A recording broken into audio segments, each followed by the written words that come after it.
Hello guys, and welcome to chapter 3. Now, unlike last time, I've already set this up. So today we're going over units.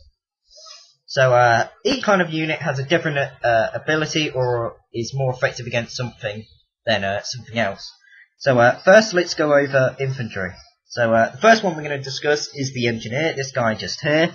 The engineer is able to capture enemy buildings and capture neutral buildings such as the oil refinery. It cannot capture civilian buildings, so don't try that. It is weak to everything. It can't fire. It's just a unit designed to capture other stuff. The spy is able to infiltrate enemy buildings and steal money for you. It also it can also cloak itself to look like one of their troops so that you can just walk in without them knowing.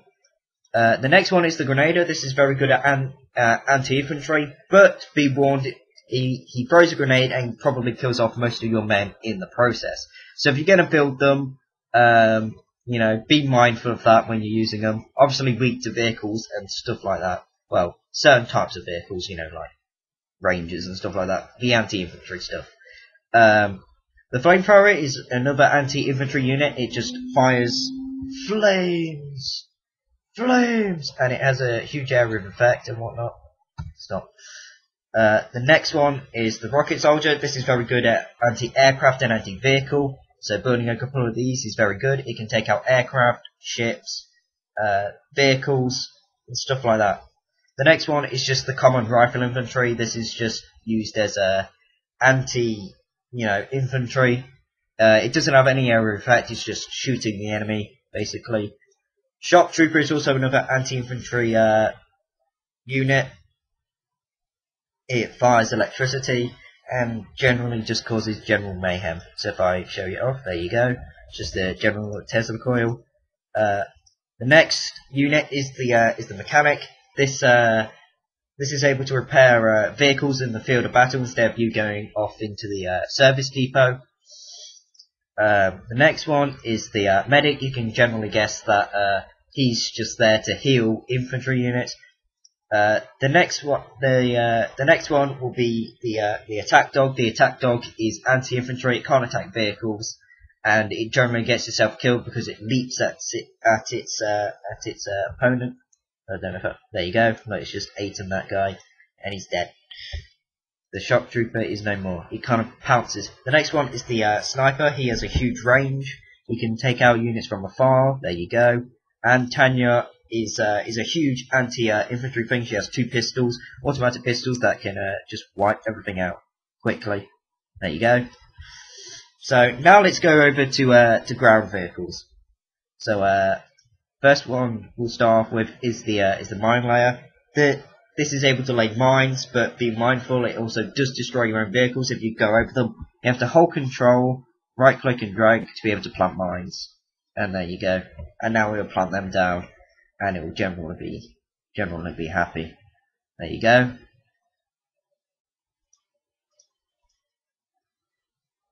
And then if I go over these, I don't know if they it doesn't destroy the mine layer, which is good. The flak truck is an anti-light vehicle and anti-aircraft vehicle. It is very good at anti-aircraft. It's got a huge range to it, so it is generally annoying and stuff like that. So now let's go over to the V2. The V2 is an artillery piece, which is able to inflict large amounts of damage to infantry and vehicles, depending if they're travelling slowly. It's also anti-building as well. It destroys buildings and defences very quickly. The medium tank is a anti-tank tank. That's what it's designed for. Obviously, its weakness is rocket troops and other tanks and stuff like that. Obviously, that's just another mine layer. That's just the don't know why I built 2 of them. The heavy tank is a Soviet unit. It's an anti-tank thing. Weakness is infantry and aircraft. That's also a weakness of the medium tank is aircraft. The Ranger is anti-infantry. It's just got 2 machine guns. It dives to tanks and stuff like that. The ore truck, as you know, just gathers up ore for you and generally has a fun time about it. The Tesla tank is anti-infantry and anti-tank, but unfortunately it can be destroyed by aircraft and stuff like that, or by other tanks. The supply truck is a truck which allows you to give 500 cash to your allies. You know, so that's very useful. The artillery is a bit like the B2. You know, it's anti-infantry. It's an artillery piece, but it's got an advantage over the B2 because it's got a bigger range. The mobile construction yard is a little mobile base. So if you want to expand your base out further, or you want another one, you can build one of these and send it forth and construct somewhere else. The armored personal carrier, or the APC, has a little turret, but can also carry units inside of it as well.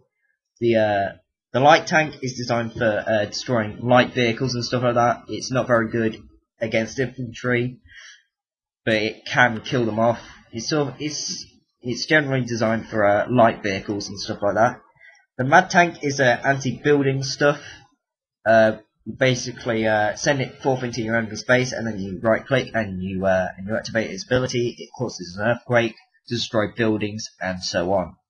So as you can see, I'm now suffering a bit of slowdown because I do have an ally on here and he seems to be building a lot of stuff, so probably should get this over with as soon as possible. The mobile radar dome is exactly the same as the gap generator, except that it's mobile. The demo truck is a self-destructing vehicle. You just right click and it goes boom. It has a huge area of effect and is effective against everything. Destroys aircraft and stuff like that. The chrono tank is a tank with little missiles on the side. Its special ability is that it can teleport. There you go. The mammoth tank is the biggest tank in the game and the most destructive tank. Its weakness is infantry, such as rocket troops and other tanks, but is the biggest motherfucker there is. That's the mobile gap generator, which is the same as this one. It's just that this one has a larger area effect. So now let's quickly go over ships before this game crashes, because the ally is sprouting off millions of units because he's got no one to send them against because he just keeps building. So the gunboat is just a little gunboat that can destroy everything, but it's generally weak. It can kill infantry and stuff like that, but you know, bigger ships or more subs will be able to destroy it. The transport is just transport for overseas transport. You can put in infantry and stuff like that. The destroyer is an anti-sub and anti-aircraft.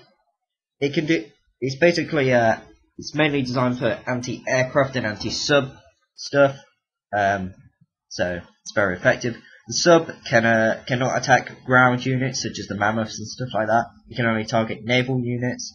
The cruiser is generally a bit like an artillery piece. It just has a huge range to it. So if we fire over there, as you can see, it's very effective. So then the missile sub is also the same. It's just an artillery piece, but it can destroy the units. So now let's quickly go over aircraft. The longbow is designed for anti-infantry, for anti-tank, sorry, and an anti-vehicle, so you can destroy vehicles very quickly. Obviously, its weakness is flat trucks and rocket troops. The hind is a anti-infantry ability. You know, it's designed to taking out infantry.